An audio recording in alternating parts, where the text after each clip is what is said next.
So, hello everyone. Today is the day one of Pharmacology Rapid Revision series, and we are going to start this series as Sniper J Masterclass.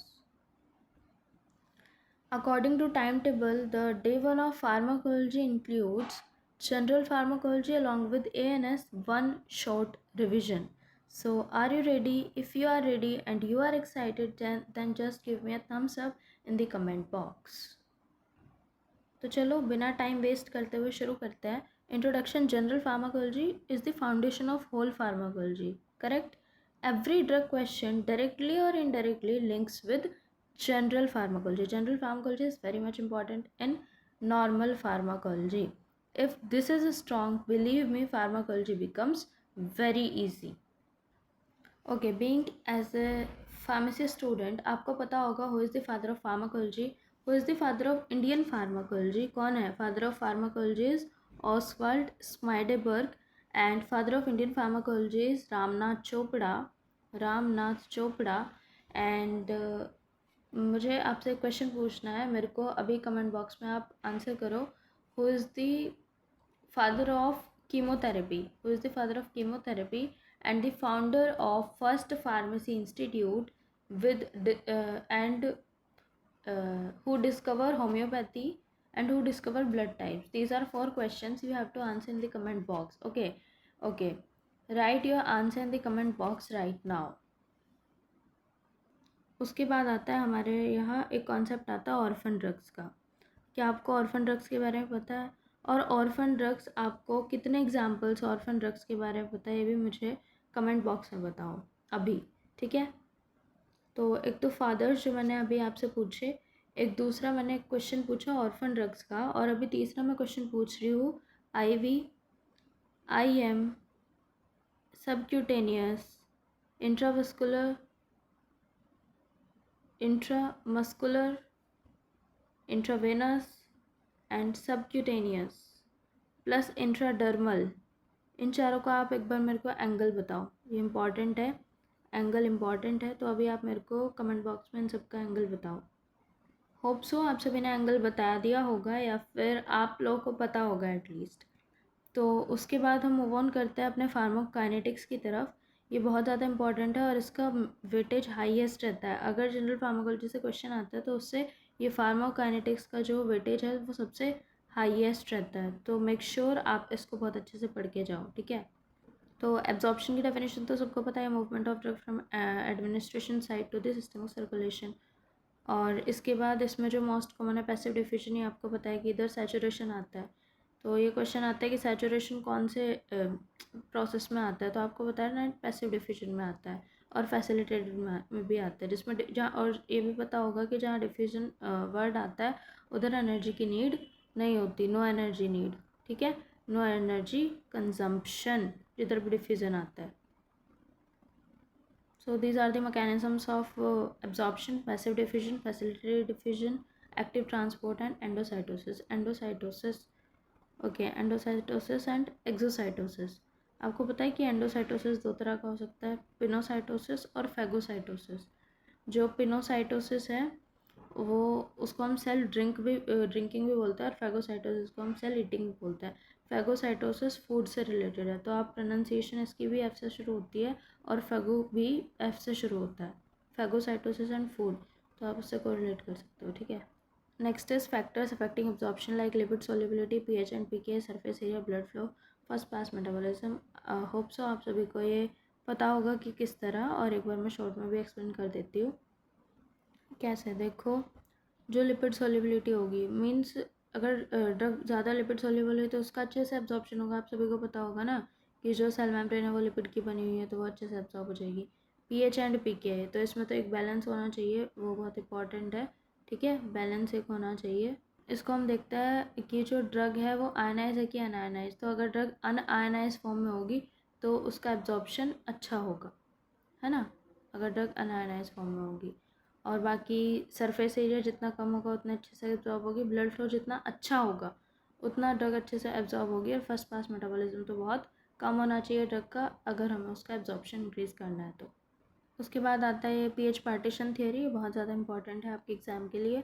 सबको पता है weak acid absorb in acidic medium और weak base absorb in basic medium. Like aspirin stomach में absorb होगी और morphine intestine में होगी। Aspirin एक वीक एसिड है और मॉर्फिन एक वीक बेस है।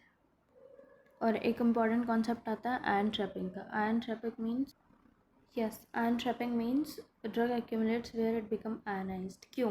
क्योंकि अगर ड्रग अनआयनाइज होगी तो सेल मेम्ब्रेन से इजीली क्रॉस कर जाएगी, और अगर ये आयनाइज होगी तो इधर ट्रैप होकर रह जाएगी, है ना। Drug accumulates where it become ionized. Clinical example होता है इसका, अगर सैलिसिलेट पॉइजनिंग होती है तो हम अल्कलीन जो यूरिन है उसको अल्कलाइन करते हैं। किससे करते हैं एक बार बताओ ज़रा।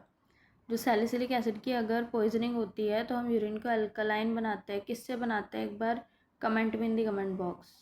सैलिसिलेट पॉइजनिंग में हम किसका यूज़ करते हैं, ये क्वेश्चन बहुत इंपॉर्टेंट है। सैलिसिलेट पॉइजनिंग में हम किस चीज़ का यूज़ करके जो यूरिन है उसको अल्कलाइन बनाते हैं, किस चीज़ का यूज़ करते हैं। ओके, उसके बाद आता है डिस्ट्रीब्यूशन। जो एब्जॉर्प्शन था वो उतना ही था, अब ये distribution drug movement from blood to tissues. Important terms है इसमें, जैसे कि प्लाज्मा प्रोटीन बाइंडिंग और वॉल्यूम ऑफ डिस्ट्रीब्यूशन। आप सभी को पता होगा प्लाज्मा प्रोटीन बाइंडिंग क्या है, वॉल्यूम ऑफ डिस्ट्रीब्यूशन क्या है। इसमें जो इंपॉर्टेंट है वो मैं जल्दी जल्दी थोड़ा बता देती हूँ, क्योंकि टाइम मैनेजमेंट का सबसे बड़ा इशू है। मुझे पता है कि आपके पास इतना ज़्यादा टाइम नहीं है, ठीक है। बस मैं इंपॉर्टेंट चीज़ें बताऊँगी और बाकी सब आपने जो जीबेट के टाइम पढ़ा था उसको एक बार रिवाइज़ करो। और जो मैं इंपॉर्टेंट बता रही हूँ वो तो आपको छोड़ना ही नहीं है, वो तो बहुत ज़्यादा इंपॉर्टेंट है, ठीक है। आपको पता होगा ना कि जो एसिडिक ड्रग है वो एल्ब्यूमिन से बाइंड करती है, और जो बेसिक ड्रग है वो अल्फ़ा 1 एसिड ग्लाइकोप्रोटीन से बाइंड करती है। ओके, और एक यहाँ से एक इम्पॉर्टेंट क्वेश्चन ये भी बनता है, मोलिकुलर वेट ऑफ एल्ब्यूमिन। तो कमेंट बॉक्स में बताओ कि एल्ब्यूमिन का मोलिकुलर वेट कितना होता है, बताओ कमेंट बॉक्स में फटाफट। एक फॉर्मूला होता है वीडी का, ये amount of drug in the body upon plasma drug concentration, है ना। Total amount of drug in the body, amount of drug in body upon concentration of drug in plasma, और प्लाज्मा ड्रग कॉन्सेंट्रेशन। ये क्या है, VD का formula पता है आपको। और जितना ज़्यादा वीडी हाई होगा मीन्स वॉल्यूम ऑफ डिस्ट्रीब्यूशन, जो डिस्ट्रीब्यूट हो रही है ड्रग उसकी जो वॉल्यूम है वो ज़्यादा है, ये इंडिकेट करता है कि टिश्यू बाइंडिंग हाई है। और टिश्यू बाइंडिंग के बारे में हमें पता है कि वो जनरली इरिवर्सिबल होती है ना। एग्जाम्पल से क्वेश्चन आता है, लाइक कौन कौन सी ऐसी ड्रग्स है जो एल्ब्यूमिन से बाइंड करती है, और कौन कौन सी ड्रग है जो अल्फा 1 एसिड ग्लाइकोप्रोटीन से बाइंड करती है। तो याद रखना, जितनी भी एसिडिक ड्रग है वो एल्ब्यूमिन से बाइंड करेगी। अभी ये कैसे पता चलेगा कि एसिडिक है? सपोज उधर बारबिटूरेट लिखा है तो आपने पढ़ा तो है ना कि बारबिटूरिक एसिड, है ना। सैलिसिलेट लिखा है तो सैलिसिलिक एसिड, अब वो एसिडिक है नेचर में, उसका नाम बता रहा है। मॉर्फिन बेसिक है, और या फिर जनरली मैंने जो देखा है जिनकी स्पेलिंग में स्टार्टिंग में, जैसे कि मॉर्फिन हुआ, मीथाडोन हुआ, इमिप्रामाइन हुआ, जिनकी स्पेलिंग में स्टार्टिंग में एम आता है। ऐसा हमेशा सही नहीं है, लेकिन एक छोटी सी ट्रिक है जिसने मुझे बहुत हेल्प की है, तो शायद ही आपको भी हेल्प करेगी। जिसकी स्पेलिंग में स्टार्टिंग में एम आता है ना, वो जनरली बेसिक होती है ना। तो ये एक छोटी सी ट्रिक है, जिनकी स्पेलिंग में जनरली ये आता है, एम आता है स्टार्टिंग में, वो जनरली बेसिक होती है, और वह अल्फा 1 एसिड ग्लाइकोप्रोटीन से बाइंड करती है। उसके बाद आता है मेटाबॉलिज्म। तो मेटाबॉलिज्म में आपको याद रखना फ़ेज़ 1 रिएक्शन और फ़ेज़ 2 रिएक्शन। जो फ़ेज़ 1 है उसमें कुछ रिएक्शंस आती है, लाइक ऑक्सीडेशन, रिडक्शन, हाइड्रोलिसिस, ये 3 इंपॉर्टेंट है। बाकी साइक्लाइजेशन एंड डिसाइक्लाइजेशन भी होता है। और फ़ेज़ 2 रिएक्शन में जितनी भी कॉन्जुगेटेड रिएक्शन होती है, like glucuronide conjugation, glycine conjugation, acetylation, है ना। बताती हूँ, रुको। और इधर एंजाइम भी इंपॉर्टेंट है। जो माइक्रोजोम, दो तरह के एंजाइम होता है, माइक्रोजोमल, नॉन माइक्रोजोमल। तो जो माइक्रोजोमल है वो फ़ेज़ 1 रिएक्शन को मेटाबोलाइज करने में हेल्प करता है, और जो नॉन माइक्रोजोमल है वो फ़ेज़ 2 की जितने भी रिएक्शन है उन्हें मेटाबोलाइज करने में हेल्प करता है। इसका एक एक्सेप्शन है ग्लूकोरोनाइडेशन। और इधर ये कॉन्सेप्ट आता है हॉफमैन एलिमिनेशन का, जिसमें बिना किसी जो ड्रग है वो कन्वर्ट हो जाती है into one form to another form without the need of any enzyme, ठीक है। और हॉफमैन एलिमिनेशन का एक जाना माना एग्जांपल है एट्राक्यूरियम, जो कि क्या है, एक स्केलेटल मसल रिलैक्सेंट, ठीक है। फ़ेज़ 2 रिएक्शन में आएगी हमारी ग्लूकोनाइडेशन और ग्लूकोनाइड कॉन्जुगेशन, सल्फेशन, एसिटाइलेशन और ग्लाइसिन कॉन्जुगेशन आती है एक, और सल्फेट कॉन्जुगेशन भी आती है ना, और एक मिथाइलेशन भी आती है, आपको पता ही होगा। और उनके एग्जाम्पल की कौन सी ड्रग कौन से मेटाबोलाइज होती है, ये भी देखना कि ग्लूकोनाइडेशन में कौन सी ड्रग आती है, सल्फेशन में कौन सी आती है, एसिटाइलेशन में कौन सी आती है। और जितने भी एग्जाम्पल्स हैं, आपको अगर ये एग्जाम्पल लर्न है ना, तो मुझे एक बार कमेंट बॉक्स में कमेंट करके बताओ, क्योंकि आप रिवीजन कर रहे हो, आप पढ़ नहीं रहे हो, आप रिवाइज कर रहे हो, क्योंकि आप जीपैट क्वालिफाई कर चुके हो, है ना। सेम चीज़ें पढ़ी थी, अभी बस उसे रिवाइज करने का टाइम है। तो थोड़ी मेहनत मैं करूँगी, थोड़ी मेहनत आप भी करो। जो आपको लर्न है, जो आपको पहले से याद है, वो लिखो एक बार कमेंट बॉक्स में, ताकि मुझे पता चले आपको पहले से पता है। और मुझे नेक्स्ट वीडियो में कितना पढ़ाना है वो मुझे आपके कमेंट से ही तो पता चलेगा ना। तो कमेंट गाइस। ओके, फिर आते हैं enzyme inducers and enzyme inhibitors. जो एंजाइम इंड्यूसर है वो क्या करता है, अगर हमने एक ड्रग के साथ दूसरी ड्रग को दिया, तो एक ड्रग ने एंजाइम की एक्टिविटी को इंक्रीज़ कर दिया दूसरी ड्रग के लिए, ठीक है। इस और मतलब ड्रग का एक्शन, यहाँ हमें जो डोज है वो बढ़ा के देना पड़ता है।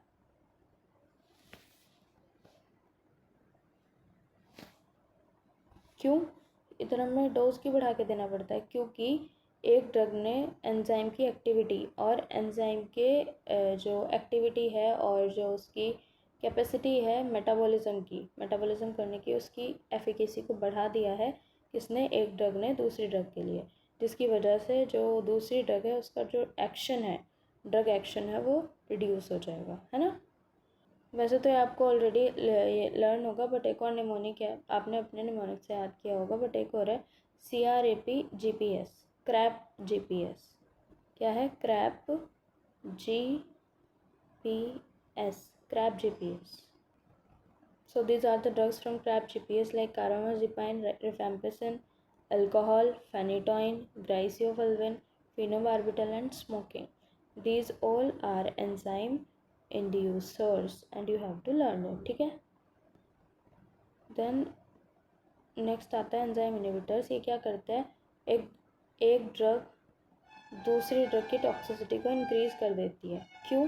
क्योंकि वो एंजाइम की जो मेटाबॉलिक एबिलिटी है उसको डिक्रीज़ कर देती है, और ये जो दूसरी ड्रग है वो एक्यूमुलेट होने लगेगी बॉडी में, जिसकी वजह से टॉक्सिसिटी देखने को मिलेगी। इसका जो निमोनिक्स है वो है sickfaces.com। ऐसे हो जाएगा sodium valproate, isoniazid, cimetidine, ketoconazole, fluconazole, FA, amiodarone। हाँ, tell me the mechanism of action of amiodarone। What is the mechanism of action of amiodarone? करता क्या है? और टेल मी इसके बारे में एक ख़ास बात है, वो ख़ास बात क्या है, वह स्पेशल चीज़ क्या है amiodarone के बारे में बताओ। क्लोरामफेनिकोल हो गया, एरिथ्रोमाइसिन हो गया, सल्फोनामाइड्स हो गया, है ना। ओके, एंजाइम इंड्यूसर हो गया, एंजाइम इनहिबिशन हो गया। अभी आप मेरे को बोलो कि ये drugs having high first pass metabolism, ये भी तो इम्पॉर्टेंट है ना इधर। Drugs having high first pass metabolism, ये बताओ फटाफट। ओके, तो next topic is excretion. Major organ kidney है एक्सक्रीशन के लिए, तो renal clearance factors like GFR, tubular secretion and reabsorption. ठीक है, एक बार सिक्रेशन के रेस्पेक्ट में पेनिसिलिन की कुछ कहानी है, वो पेनिसिलिन की कहानी फटाफट रिवाइज करो। और GFR को किससे मेज़र कर सकते हैं? इन्यूलिन। इन्यूलिन क्या है? What is inulin? Tell me about inulin. What is inulin? Okay, inulin is a polymer of, किसका पॉलीमर है इन्यूलिन? फ्रक्टोज, है ना। तो एक से दूसरी चीज़ को रिलेट करके पढ़ो, ठीक है, जिससे हम GFR मेजर करते हैं, ठीक है। ठीक है, इधर की जो कॉन्सेप्ट है ना हाफ लाइफ, इंपॉर्टेंट है, जिसका फॉर्मूला होता है 0.693/K। आप सब पता ही होगा आप सभी को। 0.63 ये पॉइंट है, ठीक है। 0.693/K is the formula for T half, है ना। और हाफ लाइफ क्या है, डेफिनेशन आप सभी को पता होगी, है ना, पता होगा ना, कि वो टाइम जिस पे जो ड्रग की कंसनट्रेशन है वो हाफ रह गई है और ओरिजिनल कंसनट्रेशन के, है ना। और हाफ लाइफ का एक और फार्मूला होता है, ये इज़ इक्वल टू 0.693/K लिखते हैं उधर, बट इधर वो K किस में कन्वर्ट हो जाता है? VD/CL में। CL क्या है? क्लियरेंस। CL क्या है? क्लियरेंस। और एक चीज़ जो इधर इम्पोर्टेंट है वह 4 to 5 half life to achieve steady state concentration. This is important, very very important, कई बार पूछा जाता है एग्जाम में। और बाकी एक्सक्रीशन में आप रिवाइज करो फटाफट। Zero order kinetics and first order kinetics. Tell me. Okay, इसमें एक जगह फ्रैक्शन, कांस्टेंट फ्रैक्शन एलिमिनेट होता है ड्रग का, और एक जगह कांस्टेंट अमाउंट एलिमिनेट होता है ड्रग का। वहाँ से क्वेश्चन आता है, तो हमें पता है फर्स्ट ऑर्डर काइनेटिक्स में आप एफ से को रिलेट करना। फर्स्ट ऑर्डर काइनेटिक्स में कांस्टेंट फ्रैक्शन या फिर कांस्टेंट परसेंट एलिमिनेट होता है ड्रग का, और ज़ीरो ऑर्डर काइनेटिक्स में कांस्टेंट अमाउंट एलिमिनेट होता है। ठीक है। और कुछ और इम्पोर्टेंट पॉइंट है जो ज़ीरो ऑर्डर फर्स्ट ऑर्डर के बारे में आपको याद करना है। यह है कि जो ज़ीरो ऑर्डर है उसमें rate of elimination rate of elimination है वो इंडिपेंडेंट होता है प्लाज्मा कंसंट्रेशन के, और यह rate of elimination directly proportional होता है प्लाज्मा कंसंट्रेशन के। और ज़ीरो ऑर्डर काइनेटिक्स में जो क्लियरेंस है ना, जो क्लियरेंस है वो इन्वर्सली प्रोपोर्शनल होती है प्लाज्मा कंसंट्रेशन के, और इधर क्लियरेंस कांस्टेंट होती है। फर्स्ट ऑर्डर में जो क्लियरेंस है जो क्लियरेंस है वो कांस्टेंट होती है। ठीक है। और हाफ लाइफ के बारे में भी है कि इधर कांस्टेंट फ्रैक्शन एलिमिनेट होता है, तो जो इधर जो हाफ लाइफ होती है वो कांस्टेंट रहती है, और इधर जो हाफ लाइफ है वो डायरेक्टली प्रोपोर्शनल होती है प्लाज्मा ड्रग कॉन्सेंट्रेशन के। और आपको इसमें एक इम्पॉर्टेंट टर्म या पॉइंट लर्न करना है, वो है कि ज़ीरो ऑर्डर काइनेटिक्स से कौन कौन सी ड्रग एलिमिनेट होती है। वैसे तो होप्स आपको ऑब्वियसली पता ही होगा क्योंकि आप लोगों ने जिपेट क्वालिफाई कर लिया है, बट फिर भी एक बार मैं बता देती हूँ। आप एक ट्रिक होती थी इसकी, ज़ीरो वॉट पावर। ज़ीरो से हो जाएगा ज़ीरो ऑर्डर काइनेटिक्स वॉट की स्पेलिंग होती है वॉट, और power what power, zero what का पावर है, तो वॉट डब्ल्यू से वारफरिन हो जाएगा, ए से aspirin and alcohol.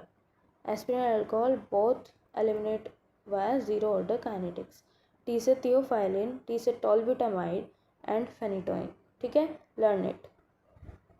Okay, next the topic is comes, that is pharmacodynamics. Pharmacodynamics means how the drug acts on body, है ना, what the drug does to the body।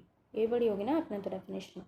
Okay, अभी देखो जो pharmacodynamics है इसमें रिसेप्टर्स तो बहुत ज़्यादा इंपॉर्टेंट है। अब ज़रा मेरे को फटाफट बता दो कि जो रिसेप्टर टर्म थी, जो रिसेप्टर इंट्रोड्यूस करा था सबसे पहले, who introduce the concept of receptor, who introduce the concept of receptor, tell me in the comment box. ठीक है, रिसेप्टर तो हमें पता है, ligand gated ion GPCR enzymatic nuclear receptor. Ligand gated का एग्जांपल बता दो मेरे को फटाफट जल्दी। निकोटिनिक में दो होते हैं, एनएम और एनएन, है ना। और गाबा, ये जीपीसीआर है enzymic nuclear receptor. Ligand gated में निकोटिनिक हो गया, एक गाबा ए होता है, इसमें गाबा ए होता है, एनएमडी होता है एंड सीरोटोनिन होता है। कौन सा वाला? 5HT3। These are the examples of ligand gated ion channel. आपको पता होगा। जीपीसीआर के भी एग्जाम्पल बताओ फटाफट। ओके, जीपीसीआर में दो पाथवे होते हैं ना, CAMP pathway and IP3 डैग pathway. IP3 डैग pathway, तो उसमें CAMP में भी ये होता है स्टिमुलेशन और इनहिबिशन। तो एक बार मुझे CAMP का एग्जाम्पल बताओ और IP3 डैग, और इसका काम क्या है। बाकी यहाँ प्रोटीन होती है GS, GI, GQ और G नोट, ये प्रोटीन होती है ना 4। इसका एक बार मैकेनिज्म फटाफट से रिवाइज करो अपने माइंड में। और एक इम्पॉर्टेंट बात जो आपको पता ही होगा, GS, GQ, GI, है ना। तो पहले तो मस्कैनिक रिसेप्टर देखते हैं। मस्कैनिक रिसेप्टर आपको पता होगा जितने भी इवन वाले होते हैं वो इनहिबिशन होता है। M2 हुआ जैसे कि, है ना, इवन वाला इनहिबिशन होता है। M2 हुआ, M4 हुआ, है ना। और बाकी ओह शिट, आवाज़ नहीं आई। ठीक है, कोई बात नहीं, दोबारा बता देती हूँ। देखो, जो GPCR है वो GS, GQ, GI, ठीक है। जो GS में है वो है, एक सेकेंड,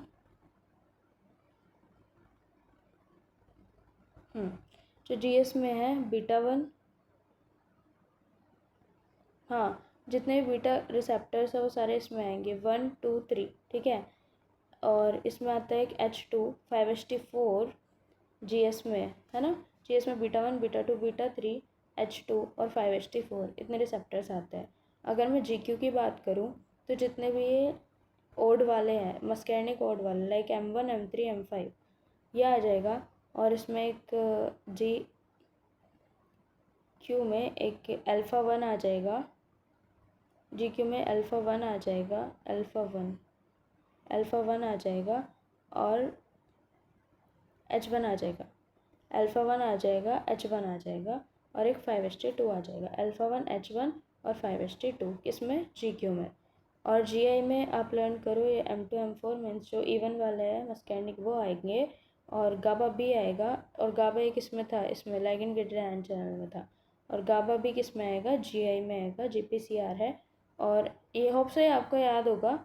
बाकी α1 आएगा, इसमें α1 आएगा, H3 आएगा और 5H1 आएगा, ठीक है।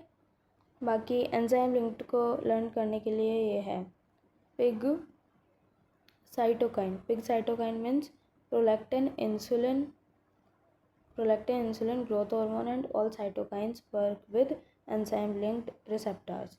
तो न्यूक्लियर रिसेप्टर्स जितने भी स्टीरॉइड्स होते हैं और T3 T4 होता है, T3 T4 और जितने भी ये स्टीरॉइड्स है, बिकॉज इसके लिए कंडीशन आपको पता ही होगी, वो हाईली लिपोफिलिक होना चाहिए। जो लाइगेंड है वो हाईली लिपोफिलिक होना चाहिए। नेक्स्ट चलता है अगोनिस्ट वर्सेस एंटागोनिस्ट। ये हमें पता है कि अगोनिस्ट एक्टिवेट करता है रिसेप्टर को, एंटागोनिस्ट ब्लॉक करता है रिसेप्टर को, है ना। अभी टाइप्स ऑफ एंटागोनिज्म मेरे बताने से पहले एक बार रिवाइज करो खुद के मन में कि क्या कौन कौन से होते हैं, ठीक है। Competitive, non competitive, physiological and chemical antagonism, ये आप सबको पता ही होगा। और ये थ्योरेटिकल है, इंपॉर्टेंट है। मैं नहीं कह रही इंपॉर्टेंट नहीं है, इंपॉर्टेंट है, बट ये आपको लर्न होगा तो चलते हैं आगे, ठीक है। मैं ऐसा एक्सपेक्ट कर रही हूँ क्योंकि आप लोगों ने जीपैट के लिए पढ़ा था, और अगर आपको याद नहीं आ रहा है तो दोबारा पढ़ो। इस बार जो क्वेश्चन मिस हुए थे वो क्वेश्चन मिस नहीं करने, और नाइपर में एक सीट आपकी ही है, एक सीट आपको लेनी है, बात ख़त्म। ओके, अब ये एक इम्पॉर्टेंट कॉन्सेप्ट आता है डोज रिस्पॉन्स कर्व। तो आपको पता होगा अगर ग्राफ ऐसे है ना, तो इसी ग्राफ में मैं आपको सेम ग्राफ में बता सकती हूँ। सपोज़ ये ड्रग ए है और ये ड्रग बी है, तो इसमें पोटेंसी किसकी आई है? पोटेंसी मतलब जो लेफ़्ट की तरफ आएगा उसकी पोटेंसी हाई होती है, और जिसकी हाइट ज़्यादा होती है, हम हाइट से क्या मेज़र करते हैं? एफिकेसी मेज़र करते हैं, ड्रग की एफिकेसी मेज़र करते हैं, ठीक है। तो इसमें ये अगर डोज रिस्पॉन्स करवाते हैं तो पोटेंसी एफिकेसी EC50 और थेरेपेटिक इंडेक्स से कुछ टर्म आती है। थेरेपेटिक इंडेक्स का एक फॉर्मूला होता है, क्या होता है बताओ जल्दी। Lethal dose 50, mean lethal dose upon क्या होता है?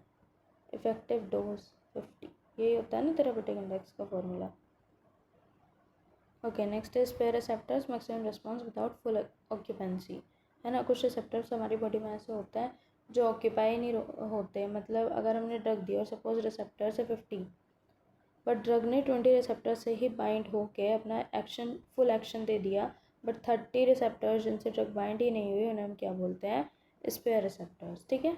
Okay, next is this therapeutic index TD50 upon ED50। TD क्या होता है? और TD को हम क्या ही बोलते हैं? टॉक्सिक डोज और लीथल डोज, है ना। टॉक्सिक डोज और लीथल डोज, जितना ज़्यादा थेरेपेटिक इंडेक्स होगा उतनी अच्छी ड्रग उतनी ही ज़्यादा सेफ होगी, ठीक है। उसके बाद एक इम्पॉर्टेंट टर्म आती है बायोअवेलेबिलिटी का फॉर्मूला क्या होता है? AUC ओरल, फटाफट रिवाइज करो, अपॉन AUC IV। अपने माइंड में जो मैं लिख रही हूँ, जो मैं बोल रही हूँ, उससे पहले अपने माइंड में रिवाइज करो कि क्या होता है, इसकी फैक्टर्स अफेक्टिंग क्या है, और इससे रिलेटेड इंपॉर्टेंट कौन कौन से कॉन्सेप्ट्स आपने लर्न करे थे, और रिवाइज करो मेरे साथ, ठीक है, जनरल फार्माकोलॉजी को, है ना, into 100 is the formula of bioavailability, है ना। और ये भी बताना कि बायोअवेलेबिलिटी हमेशा परसेंट में आती है। ओके, आपने क्लिनिकल ट्रायल भी पढ़ा होगा, तो क्लिनिकल ट्रायल में एक बार आप मेरे को बताओ, रिवाइज करो, NDA क्या होता है, INDA क्या होता है, और ANDA क्या होता है, ये पता चला। उसके बाद मुझे बताओ आप माइक्रो डोजिंग स्टडी, ये सब तो लर्न करो। माइक्रो डोजिंग स्टडी फेज़ 0 बोलते हैं। माइक्रो डोजिंग स्टडी मतलब फेज़ 0 का दूसरा नाम है माइक्रो डोजिंग स्टडी, जिसमें हम 1/10 ऑफ द ड्रग हम पेशेंट को देते हैं, ठीक है। 1/10 ऑफ द ड्रग हम पेशेंट को देता है, किसमें, माइक्रो डोजिंग स्टडी, ये ह्यूमंस में होती है, मीन्स प्री क्लिनिकल से भी पहले ये होता है। क्लिनिकल के जितने भी फेज़ 2, 3, 4 है उससे पहले नॉर्मल ह्यूमन बींग्स में होती है, ठीक है। फेज़ 0 बोलते हैं, फेज़ 1 से पहले होता है ये फेज़ 0, और ये कंपनी अपना जो लॉस है उसको प्रिवेंट करने के लिए करती है, ठीक है। इतना पढ़ने की अभी डिटेल में जाने की ज़रूरत नहीं है, बस याद करो कि फेज़ 0 को हम माइक्रोडोजिंग स्टडी भी बोलते हैं और 1/10 हम ड्रग का देते हैं। और फेज़ 1 को क्या बोलते हैं, फेज़ 2 को क्या बोलते हैं और फेज़ 3 को क्या बोलते हैं, एक बात मुझे बताओ फटाफट। फेज़ 3 और फेज़ 4, ठीक है। फेज़ 4 तो सबको पता होगा, पोस्ट मार्केटिंग सर्विलेंस। फेज़ 2 और फेज़ 3 बताओ। और फेज़ 1 पता है क्या आपको? फेज़ 1 होता है human pharmacology and safety, human pharmacology and safety, human pharmacology and safety. और human pharmacology and safety. Phase 2 होता है थेरापेटिक एक्सप्लोरेशन एंड फेज़ 3 होता है थेरापेटिक कन्फर्मेशन, ठीक है। एक क्वेश्चन आता है इधर से कि अगर हमें एंटी कैंसर एक्टिविटी चेक करनी है ड्रग, तो फेज़ 1 और 2, ठीक है। एंटी कैंसर एक्टिविटी अगर हमें चेक करनी है तो फेज़ 1 और 2 को कंबाइन करते हैं, और जो ये पेशेंट में अगर ड्रग को चेक करते हैं तो फेज़ 2 है उसके लिए। और आप मेरे को बताओ, नंबर ऑफ़ पेशेंट और नंबर ऑफ़ मेंबर्स कितने इन्वॉल्व होते हैं कौन से फेज़ में कितने नंबर ऑफ़ पीपल, कितने नंबर ऑफ़ पेशेंट्स इन्वॉल्व होते हैं, ठीक है। ये मेरे को बताओ, कौन से में 3000, कौन से में 200, कौन से में कितने, ये मुझे बताओ फटाफट। और फेज़ 0 जो मैंने बताया माइक्रोडोजिंग स्टडी, उसमें मैं बता देती हूँ 10 to 15 पीपल इन्वॉल्व होता है, 10 to 15 पीपल। और जो फेज़ 1 है उसमें 20 to 100 दिस इज़ ऑफिशियल, हाँ, जो मैं बता रही हूँ। और जो फेज़ 2 है उसमें आ जाएगा 100 to 500। और जो फेज़ 3 है उसमें आ जाएगा 500 to 3000, ठीक है। और फर्स्ट टाइम जो ड्रग और फेज़ 4 तो है ही रियल टाइम पॉपुलेशन, ठीक है। ये इंपॉर्टेंट क्वेश्चंस बनते हैं इधर से। उसके बाद इसके MCQs है, जैसे कि drug metabolising enzyme mainly present है किडनी, लिवर, ब्रेन और lungs. Obviously site of metabolism is kidney, sorry my mistake, site of excretion is kidney and site of metabolism is liver, and site of absorption, tell me about site of absorption.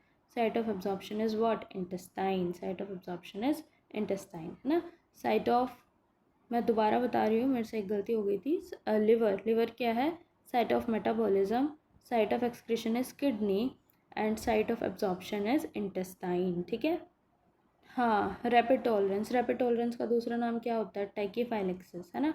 और टैकीफाइलेक्सिस में ये एफिटिन आपको याद रखना है कि इसमें rapid tolerance या टैकीफाइलेक्सिस देखने को मिलता है।